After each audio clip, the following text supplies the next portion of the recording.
Hello students, today we are doing question number 2 of exercise 1.3 which says that prove that 3 plus 2 under root 5 is an irrational. So students, in my previous video I have shown you how to prove that under root 5 is an irrational. तो इस question में भी सबसे पहले आप इसी को दोबारा रिपीट करोगे, आप अंडर रूट 5 को प्रूव करोगे under root 5 is an irrational number.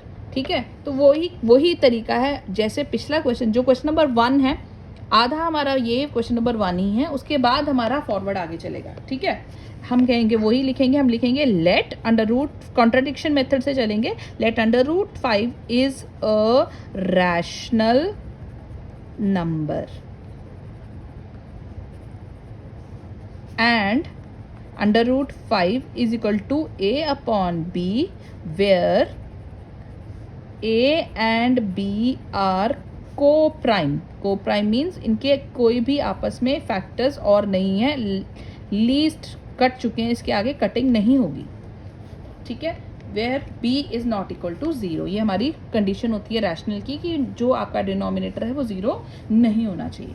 ठीक है, नाउ स्क्वायरिंग बोथ साइड, दोनों को स्क्वायर कर देंगे हम. Squaring both sides, under root 5 का square is equal to a upon b का स्क्वायर.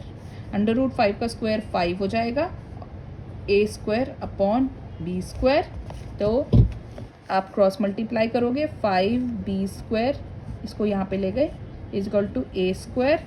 तो B square is equal to A square upon 5 which implies, इसका क्या मतलब है कि ए स्क्वायर 5 से डिवाइड हो रहा है पूरा, which implies A square, which implies A square is divisible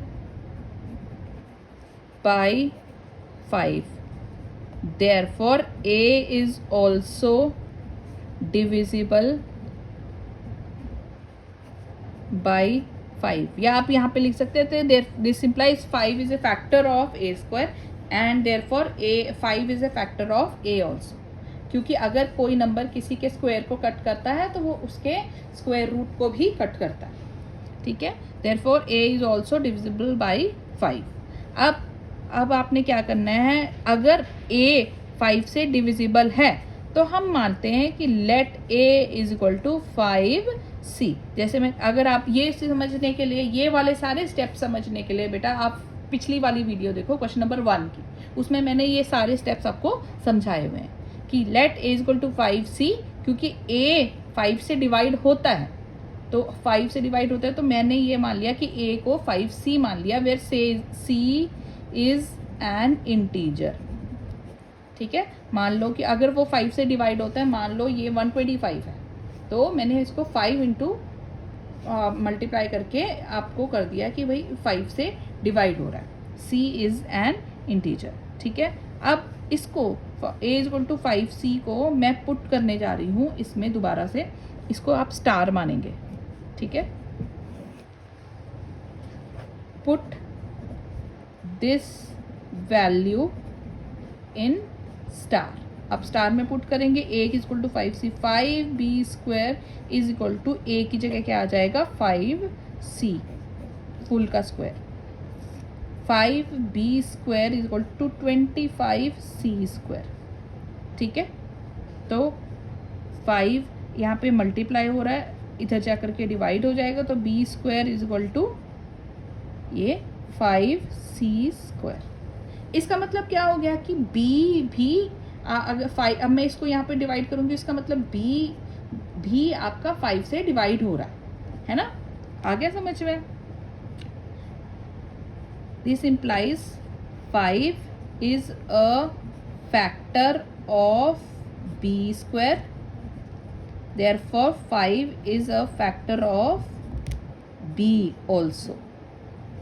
ठीक है, अब ये 5 b स्क्वायर का फैक्टर है और b का भी है. यहाँ हमने बोला था कि 5 a को डिवाइड कर रहा है, a का फैक्टर है, और यहाँ पे बोल दिया 5b का फैक्टर है. यहाँ पे हमने कहा था a और b को प्राइम है, इनके और कोई फैक्टर्स नहीं है, ये लीस्ट अपने लीस्ट फॉर्म में है। ए अपॉन बी का मतलब, ए अपॉन बी का मैंने पिछली एक वीडियो में भी समझाया है कि अगर मेरा कोई टर्म है ए अपॉन बी, मेरा मतलब है कि अगर मैंने 10/25 लिया है तो 2 के टेबल पे 5 और 5 के टेबल पे 2, 5 2 ज़ा 10 एंड 5, ये 2/5 दे आर को प्राइम। को प्राइम का मतलब ये आगे किसी से नहीं कट रहे, लेकिन मैंने यहाँ पे प्रूव कर दिया कि ए और बी दोनों ही 5 से कट रहे हैं। अब ये दोनों ही 5 से कट रहे हैं तो ये हमारे को कॉन्ट्राडिक्शन हो गई। दिस कॉन्ट्राडिक्ट्स द फैक्ट, ये हमारा कॉन्ट्राडिक्शन आ गया। दिस कॉन्ट्राडिक्ट्स द फैक्ट, ये पूरा आप प्रॉपरली ऐसे ही लिखोगे, that a and b are को प्राइम।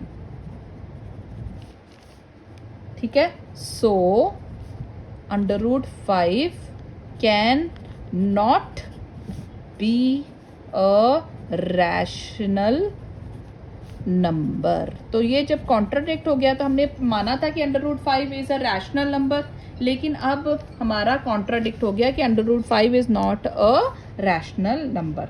अब ये हमने प्रूव कर दिया, हेंस यहाँ पे लिखोगे हेंस √5 इज इर्रेशनल। ठीक है, इसको आपने पिछली इक्वेशन को स्टार मानना है, इसको आप स्टार डैश मान लो। ठीक है, हमने प्रूव कर दिया कि √5 इज इर्रेशनल नंबर। अब हम आगे चलेंगे, हमने प्रूव करना है कि हमने ये प्रूव करना था कि 3 + 2 √5 इज एन इर्रेशनल नंबर। तो अब हम इसको प्रूव करेंगे। ठीक है, अब हम कहेंगे, दोबारा चलेंगे, let us assume that 3 + 2 √5 is rational।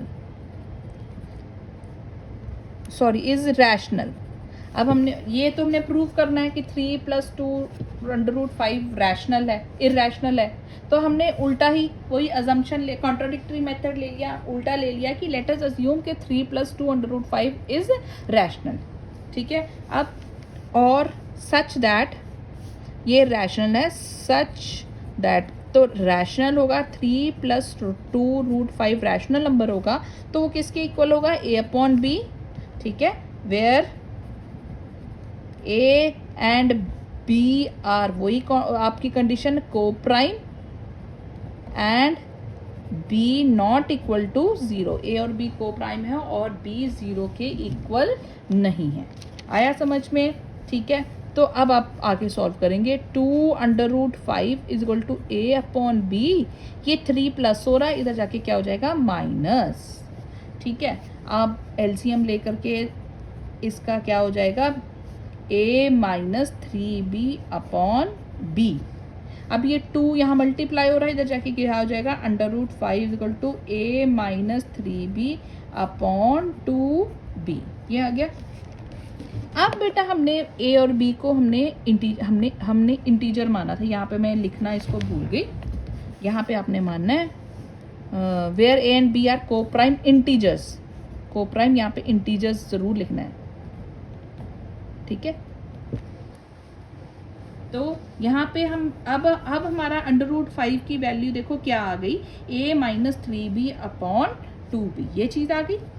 अब क्योंकि because a and b are integers, because they are integers, therefore a - 3b is also integer, है ना। अगर a और b 3b दोनों ही इंटीजर हैं तो a - 3b भी इंटीजर होगा, और this implies a - 3b upon 2b is a rational number. कि दो इंटीजर्स को आप p अपॉन q की फॉर्म में लिख रहे हो तो वो रैशनल नंबर हो जाता है। इसका मतलब a - 3b upon 2b is rational number, है ना। But a - 3b upon 2b किसके इक्वल है, अंडर रूट 5 के, इधर से हमने लिखा था under root 5 equal to a minus 3b upon 2b, ये लिखा था। तो but a minus 3b upon 2b is equal to under root 5। इसका मतलब अब ये इक्वल है, लेकिन दोबारा से but from star dash, from यहाँ पे आप लिखोगे from star dash under root 5 is an irrational. ये हम प्रूव कर चुके हैं। तो ये हमारा फिर से यहाँ पे कॉन्ट्राडिक्शन हो गया कि ये रैशनल और ये इर्रेशनल, ठीक है ना। तो ये इर्रेशनल हो गया, hence this contradict our assumption। जो हमने अज्यूम किया था वो हमारा कंट्राडिक्ट हो गया, गलत साबित हो गया। therefore 3 + 2 under root 5 is irrational, क्योंकि हमने पहले अज्यूम किया था कि 3 + 2 अंडर रूट 5 रैशनल है, लेकिन वो कॉन्ट्राडिक्ट हो गया, वो गलत अज्यूम हो गया, गलत साबित हो गया, इसलिए वो रैशनल नहीं है। तो क्या हो जाएगा, इर्रेशनल।